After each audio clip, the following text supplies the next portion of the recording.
My husband disappeared on our wedding night, not because he got cold feet, not because he panicked. He vanished because he had been planning it for months, with my best friend, while I picked out centerpieces and argued with my mother about the guest list. And the worst part? What happened after he left saved me from a lie I had been living for 6 years without even knowing it. If you believe some stories need to be told until the very end, subscribe now, because this one will hurt before it heals. I need you to understand something before I go any further. I wasn't the kind of woman who ignored red flags. I wasn't naive or desperate. I was careful. I was practical. I had spent my entire adult life building something stable, something predictable, because chaos terrified me. My parents had divorced when I was 12, and I watched my mother crumble under the weight of betrayal for years afterward. I promised myself I would never be her. I would choose better. I would see the signs. But here's the thing about lies that are told well. They don't feel like lies. They feel like safety. Eduardo proposed to me on a Tuesday evening in March, 6 years after we started dating. We were sitting on the couch in his small apartment, watching a rerun of some crime show neither of us was really paying attention to. He reached into his pocket, pulled out a silver ring with a tiny stone, and said, "I think we should just do it. Get married. Make it official." There were no candles, no speech, no grand gesture, and I said yes immediately, not because I was swept away, but because it felt inevitable, like signing a contract you've already agreed to in your head. That's how our entire relationship had been. Steady, unremarkable, safe. I met Eduardo when I was 22 years old, fresh out of a bookkeeping course, and desperate for a job that would let me move out of my parents' house. He worked in the same small accounting office where I got hired, 3 desks down from mine, always wearing the same 2 button-down shirts in rotation and drinking black coffee from a chipped mug.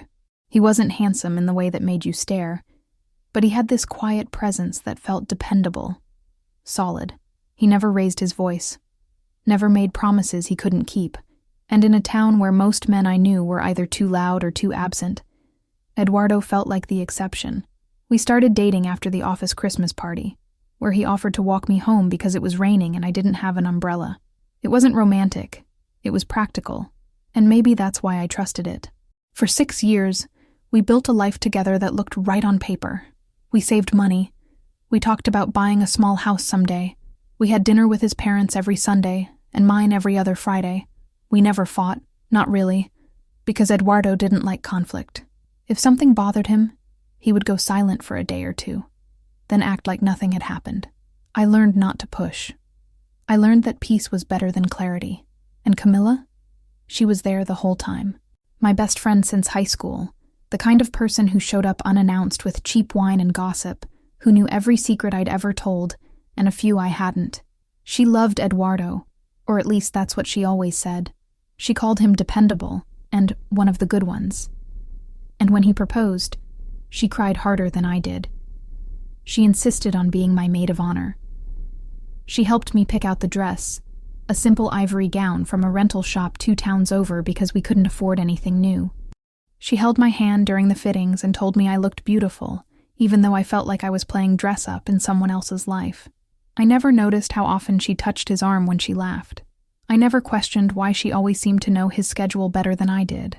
I never saw the way they looked at each other when they thought I wasn't paying attention, because I was too busy trying to hold everything together, trying to make sure the flowers were ordered and the church was booked, and my mother didn't spiral into one of her moods about how weddings were just expensive lies. The wedding was small. 50 people crammed into the community chapel on a Saturday afternoon in early September, when the air still smelled like summer, but felt like autumn was creeping in. My father walked me down the aisle even though we barely spoke anymore. Eduardo stood at the altar in a suit his brother lent him, his face pale and unreadable. I told myself he was just nervous, that this was normal, that everyone felt this way. The morning of my wedding smelled like burnt coffee and cheap hairspray. My mother had arrived at 6 a.m, frantic and already crying, carrying a box of pastries no one would eat, and a bottle of champagne she insisted we open, even though it was barely dawn. My younger sister sat on the edge of my childhood bed, painting her nails a shade of red that looked almost black in the dim light, while my aunt fussed with the veil I had borrowed from a cousin I barely knew. Everything felt too loud, too fast, too crowded, and I remember standing in front of the mirror in my childhood bedroom, wearing the ivory dress that fit perfectly, but somehow felt wrong, thinking that this was supposed to be the happiest day of my life, but all I felt was numb. The dress was simple, sleeveless, with a modest neckline, and a train that wasn't too long because we couldn't afford the extra fabric. It had a small stain near the hem that the rental shop had tried to hide with bleach, but I could still see it if I looked closely. I stared at that stain for a long time, while my mother fastened the buttons down my back, her hands shaking, and I wondered if anyone else would notice. If Eduardo would notice. If it mattered. Camila arrived an hour later, wearing a pale pink dress she had chosen herself, holding my bouquet of white roses and baby's breath like it was something sacred. She hugged me so tight I could barely breathe, and when she pulled back, her eyes were wet. She told me I looked like a princess. She told me Eduardo was the luckiest man alive. She told me everything I needed to hear.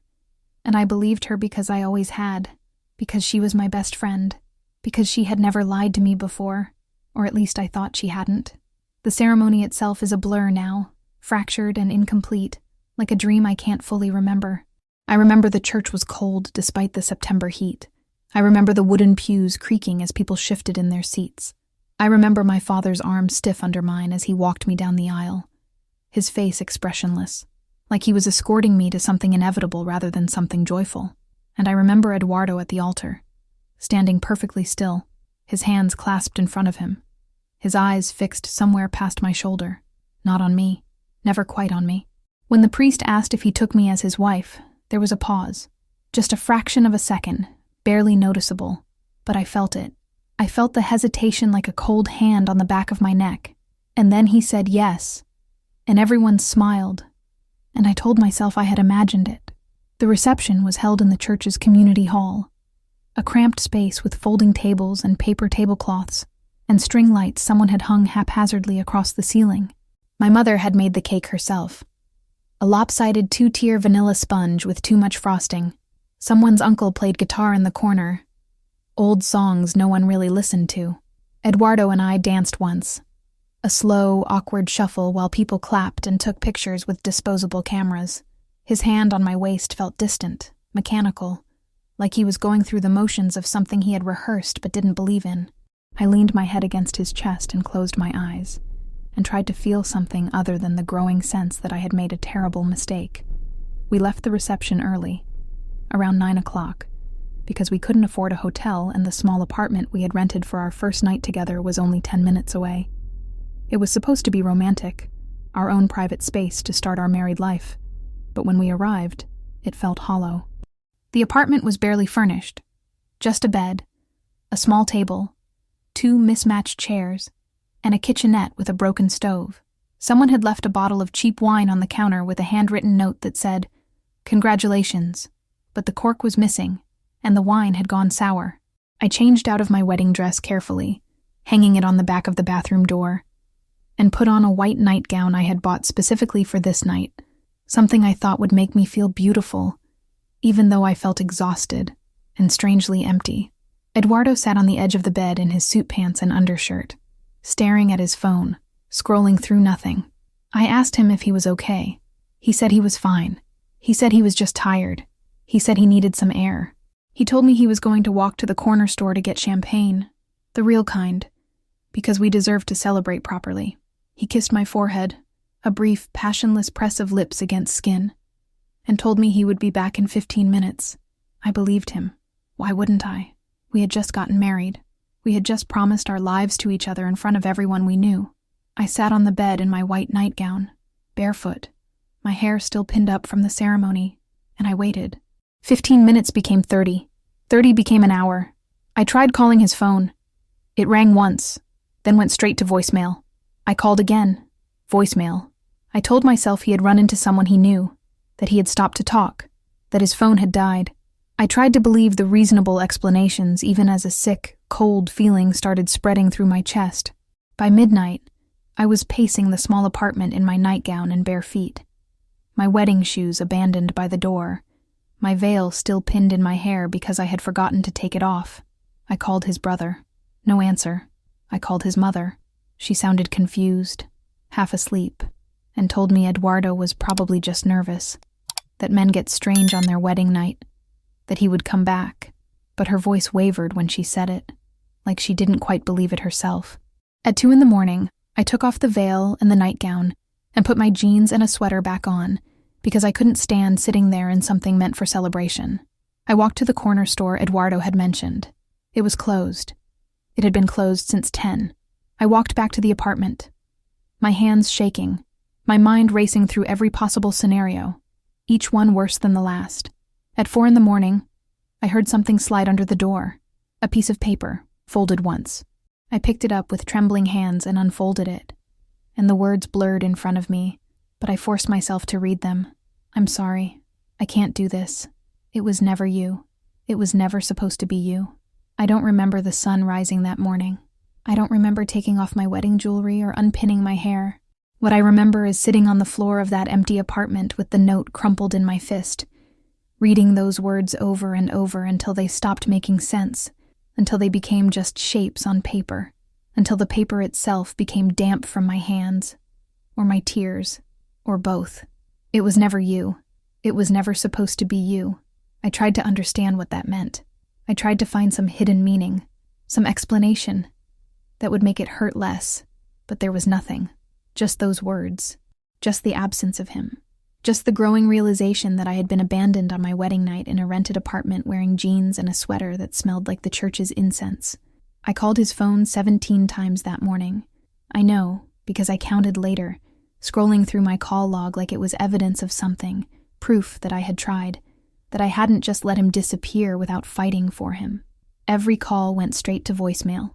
Every message I left became more desperate, more pleading, until I was begging him to just tell me what I had done wrong, what I could fix, what I could change to make him come back. My mother found me around noon, still sitting on the floor, still holding the note. Someone from the church had called her, worried because we hadn't come to collect the leftover cake. She took one look at me and knew. She didn't ask questions. She just helped me pack the few things I had brought to the apartment, folded my wedding dress into a plastic bag, and drove me back to my childhood home in silence. My father was sitting at the kitchen table when we arrived, and he looked at me with an expression I couldn't read. Pity, maybe, or disappointment. He didn't say anything. He just stood up and walked out of the room, and I heard his bedroom door close with a soft, final click. For 3 days, I barely moved.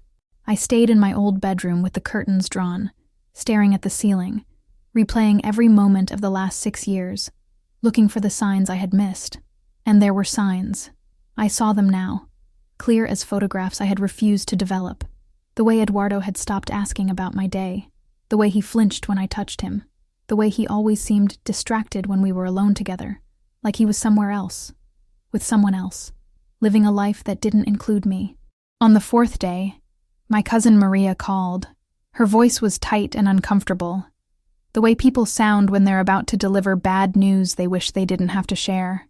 She told me she had seen something, a photo on social media, posted by someone from a neighboring town. It showed a bus station, early morning light, 2 people sitting close together on a bench waiting for the 7 o'clock departure to the coast. Eduardo and Camilla, her head on his shoulder, his arm around her waist, both of them looking peaceful, both of them looking free. I asked Maria to send me the photo. I stared at it until my eyes burned. Camilla was wearing the pink dress from the wedding. Eduardo still had on his white undershirt. They hadn't even bothered to change. They had left directly from the reception, or maybe even before, slipping out while everyone was distracted by cake and music and the illusion of celebration. I zoomed in on their faces, searching for guilt, for hesitation, for anything that looked like regret, but there was nothing. They looked happy. They looked like people who had finally escaped something suffocating and stepped into air they could actually breathe. I made myself coffee with shaking hands and called Camilla's mother, an older woman who had always been kind to me, who used to braid my hair when I slept over at their house in high school. She answered on the 3rd ring, and before I could say anything, she started crying. She told me she didn't know. She swore she didn't know, but then her voice changed, became smaller, and she admitted that Camilla had been different for months, distant, secretive, always on her phone, always making excuses to leave the house. She had asked her daughter what was wrong, and Camilla had told her she was in love, with someone she couldn't have, with someone who was already taken. The town knew before I did. That's the thing about small places where everyone grows up together and no one ever really leaves. Secrets don't stay secret for long. They spread like rot, whispered in grocery store aisles and hair salons and church pews. By the time I finally left my bedroom and forced myself to go outside, I could feel the weight of their stares, the awkward silences when I walked past, the way conversations stopped mid-sentence and resumed in hushed tones after I passed. I became the woman who was left at the altar. Except it was worse than that, because I wasn't left at the altar. I was married and abandoned in the same night. I was the punchline to a joke I didn't understand. I stopped going to work. I called my boss and told him I needed time, that there had been a family emergency. But we both knew I was lying. He was kind enough not to push. 2 weeks later, I sent him an email resignation. I couldn't imagine sitting at that desk again, 3 desks down from where Eduardo used to sit, pretending everything was normal. I couldn't imagine smiling at clients or processing invoices or making small talk in the break room while everyone avoided mentioning the obvious. My mother tried to help in the only way she knew how, which was to fill the silence with noise. She cooked meals I didn't eat. She suggested therapy, church, a support group for women going through divorce even though I wasn't technically divorced yet, because I hadn't even figured out how to start that process. She brought me books about healing and moving forward and letting go, and I stacked them on my nightstand without opening them. My father avoided me entirely. He had never been good with emotions, especially messy ones, and this situation was as messy as they came. I spent weeks in that bedroom, surrounded by relics of a life I no longer recognized. My high school yearbooks, my old journals, photos of Camilla and me at 16, 17, 18, our arms around each other, smiling like we believed we would be friends forever. I took those photos and tore them into pieces, one by one, slowly, methodically, until my hands were cramped and the floor was covered in fragments of faces I used to trust. But I couldn't bring myself to throw them away. I gathered the pieces into a shoebox and shoved it under my bed, like evidence I wasn't ready to destroy completely. I lost weight without trying. My clothes hung loose. My mother started leaving protein shakes outside my door, which I poured down the sink when she wasn't looking. Sleep became impossible. I would lie awake until 3, 4, 5 in the morning, replaying the wedding, the note, the photo of them at the bus station. I started seeing patterns that might not have been there. The way Camilla had insisted on being my maid of honor, the way she had helped me pick out the dress, telling me it made me look beautiful, even though now I wondered if she had been lying, if she had wanted me to look worse so Eduardo would notice her instead. The way she had cried at the ceremony. Were those real tears? Or was she crying because she knew what was about to happen and felt guilty? Or was she crying because she was happy, because she knew that in a few hours, Eduardo would be hers? I went through my phone and read every text message Camilla had sent me over the past year. I looked for clues, for coded language, for proof of the betrayal I now knew had been happening right in front of me. And I found them. Small things. A message from 6 months ago, where she had asked if Eduardo and I were really happy or just going through the motions. A message from 3 months ago, where she had suggested I postpone the wedding, that maybe we were rushing into something we weren't ready for. Messages I had dismissed as concern, as friendship, but now looked like something else entirely, like guilt, like a woman trying to talk herself out of something she had already decided to do. My mother forced me out of the house on a Saturday morning in late November, 2 months after the wedding that wasn't really a wedding, 2 months after I had stopped being a person and started being a wound that wouldn't close. She told me I needed air. She told me I needed sunlight. She told me I was going to waste away if I didn't start living again. And maybe she was right, but I didn't care. I had stopped caring about most things by then. But she was persistent. And eventually I gave in because it was easier than arguing. Easier than watching her face crumple with worry every time she looked at me. The municipal market was loud and crowded and overwhelming in ways I wasn't prepared for. Vendors shouted prices. Children ran between stalls. The air smelled like fried dough and overripe fruit, and something floral I couldn't quite place. I walked behind my mother like a ghost, not really seeing anything, not really present, just moving through space because that's what living people do. She stopped at a vegetable stand and started haggling over the price of tomatoes, and I wandered away without thinking, drawn by nothing in particular, just the vague need to be anywhere but where I was. I wasn't watching where I was going. I was staring at the ground, at my worn sneakers and the uneven cobblestones, and I didn't see the flower stand until I walked directly into it. My shoulder caught the edge of a wooden crate, and suddenly buckets of roses and daisies and something purple I didn't recognize were tumbling to the ground, water spilling across the stones, petals scattering like confetti at a celebration I wasn't invited to. I froze. I couldn't move. I couldn't apologize. I just stood there, staring at the mess I had made, feeling like this was somehow a perfect metaphor for everything I touched. A man knelt down and started gathering the fallen flowers without saying anything.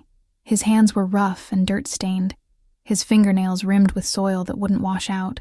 He moved with a kind of quiet efficiency, not rushed, not angry, just methodical. I finally managed to crouch down and help him, my hands shaking as I picked up stems and tried to arrange them back into something resembling order. He glanced at me once, briefly, and I saw his face for the first time. He was older than me, maybe late 30s, with deep lines around his eyes and a tiredness that looked permanent, the kind that comes from grief rather than lack of sleep. When we had collected most of the flowers, he stood and brushed off his jeans and looked at me with an expression I couldn't read. Not pity, exactly. Not curiosity. Something softer. Something that felt like recognition. He picked up a bouquet of sunflowers that had somehow survived the fall intact and held them out to me. His voice was quiet when he spoke, rough around the edges like he didn't use it often. He said sunflowers always face forward, even after storms, even after the worst days. He said, maybe I needed to remember that. I don't know why I started crying right there in the middle of the market, surrounded by strangers and spilled water and broken flower stems. Maybe it was because no one had said anything kind to me in months. Maybe it was because he didn't ask what was wrong, or tell me things would get better, or offer empty platitudes about time healing wounds. He just stood there holding sunflowers and waiting, like he had all the time in the world, like my tears were something normal and expected, rather than something embarrassing I needed to hide. I tried to take the flowers and leave, to disappear back into the safety of anonymity, but my hands were shaking too hard and I dropped them. He picked them up again, carefully, and this time he didn't hand them to me. He just held them and told me his name was Raphael. He told me he owned this stand. He told me he was here every Saturday if I ever needed flowers or just needed to knock something over again. And then he did something I didn't expect. He sat down on the curb next to his stand, still holding the sunflowers, and gestured for me to sit too. I sat. I don't know why. Maybe because my legs felt weak. Maybe because I was tired of running from kindness. We didn't talk. We just sat there in the noise and chaos of the market. Two strangers on a curb. And somehow that silence felt more honest than any conversation I'd had in months. I went back to the market the following Saturday. I told myself it was because my mother needed vegetables, but that was a lie and we both knew it. I went back because Raphael's flower stand was the only place in the entire town where no one knew my story, where I wasn't the abandoned bride, or the betrayed friend, or the woman who couldn't keep her husband interested enough to stay. I was just someone who had knocked over his flowers once and cried on his curb. That felt manageable. That felt like something I could live with. He was arranging white lilies when I arrived, his back to me, his shoulders hunched in concentration. I stood there for a moment, uncertain, wondering if he would remember me, or if last week had been nothing more than a brief kindness extended to a stranger he would never think about again. But then he turned and saw me, and something in his expression softened. Not a smile exactly. Raphael didn't seem like someone who smiled easily, but a kind of acknowledgement, a silent hello that didn't require words. I bought tulips that day, pink ones. I didn't need them, and I didn't particularly want them, but buying something felt like the right thing to do, like a transaction that justified my presence. He wrapped them in brown paper with hands that moved with practiced ease, and when he handed them to me, he asked if I was doing better. Not, "How are you?" which would have been meaningless, but "Are you doing better?" which implied he knew I'd been doing badly and wasn't going to pretend otherwise. I told him the truth. I said I didn't know. He nodded like that was an acceptable answer. The next Saturday, it was raining.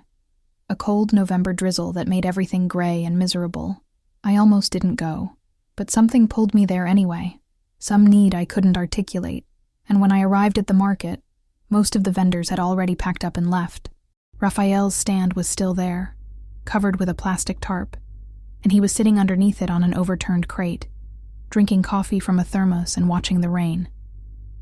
He saw me approaching and poured a second cup without asking if I wanted one. I sat down on another crate, and we drank coffee together in silence, while the rain drummed against the plastic above our heads. That became our routine. Every Saturday, I would come to the market, and every Saturday, Raphael would be there. Sometimes we talked. He told me about his wife, Carolina, who had died 4 years ago from something sudden and unpreventable. Something that took her in the middle of an ordinary Tuesday while she was watering the garden they had planted together.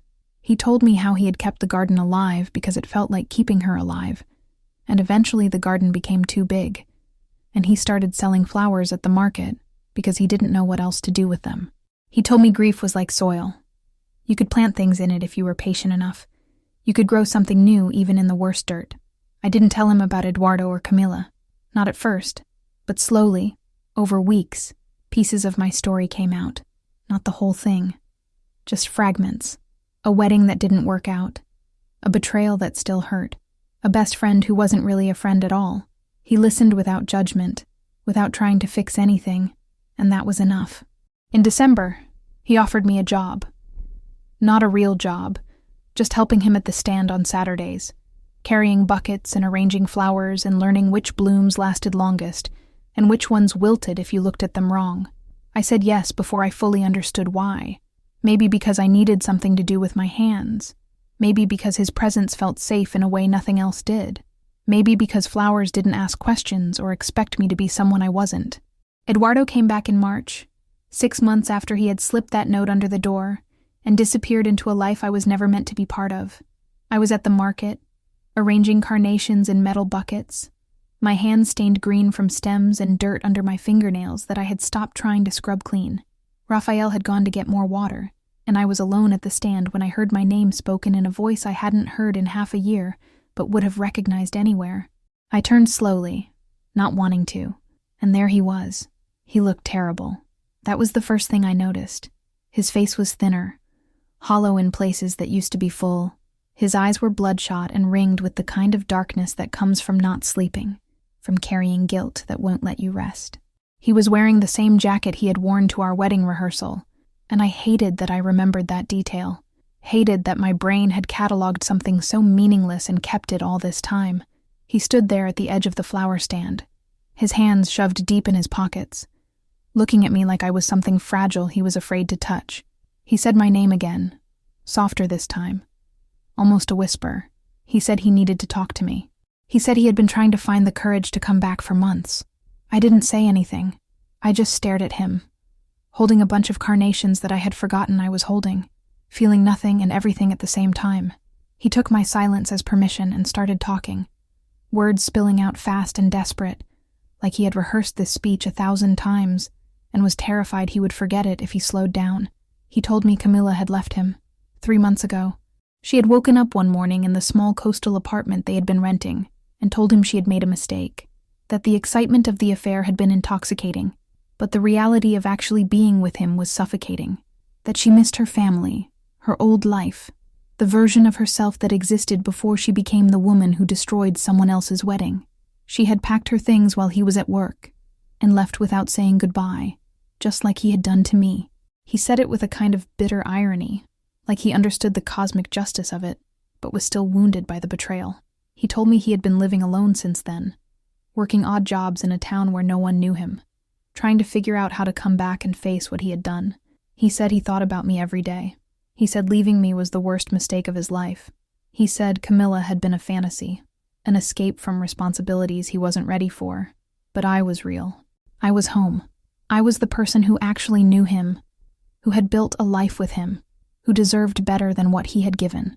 He said all of this with tears in his eyes, his voice breaking, and I watched him fall apart in front of me and felt absolutely nothing. When he finally stopped talking, the silence stretched between us like a chasm. He waited for me to respond, to scream at him or cry, or beg him to stay, but I did none of those things. I set down the carnations carefully, wiped my hands on my jeans, and looked at him with a clarity I hadn't felt in months. I told him I wasn't angry anymore. I told him anger required energy I didn't have to spare. I told him that what he had done, as devastating as it was in the moment, had actually saved me from a lifetime of living half a life with someone who was never fully present. I thanked him. The words felt strange in my mouth, but they were true.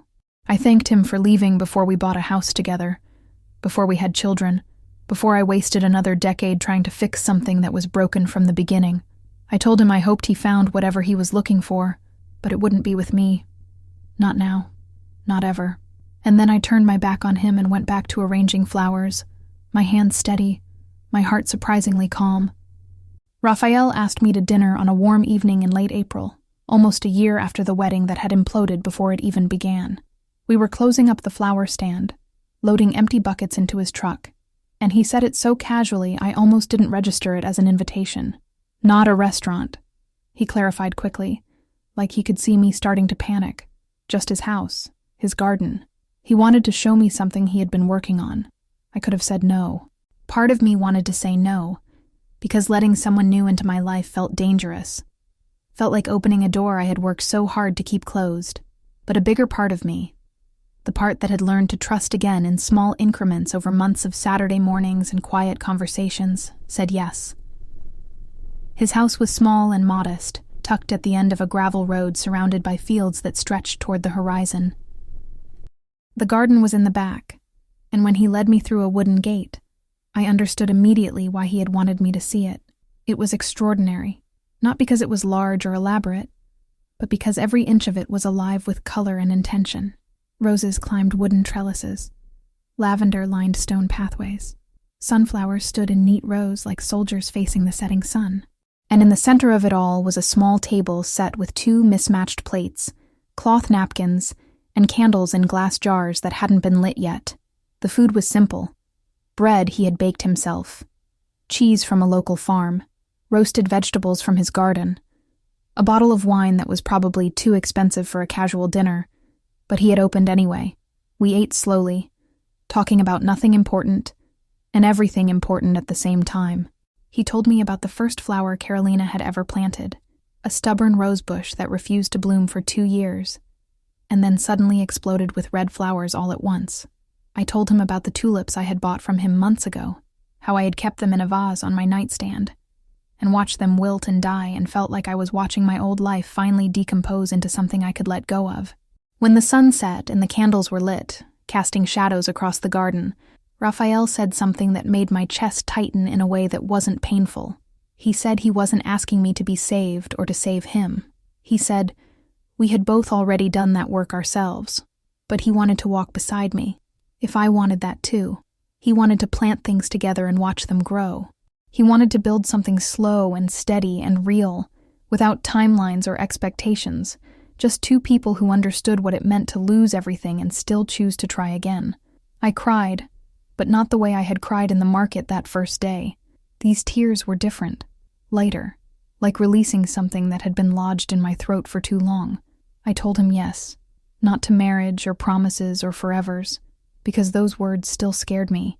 Just yes to this, to tonight, to tomorrow, to seeing what might grow if we were patient enough to tend it.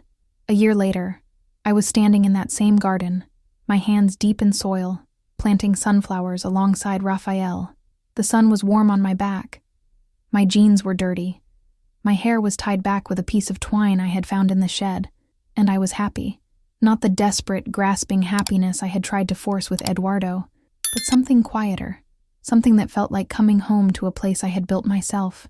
If this story touched you, if you've ever had to rebuild yourself from the ruins of a promise someone else broke, subscribe to this channel, because these are the stories that matter, the ones about women who didn't give up, the ones about love that shows up quietly, without fanfare, and stays. You don't have to give up either.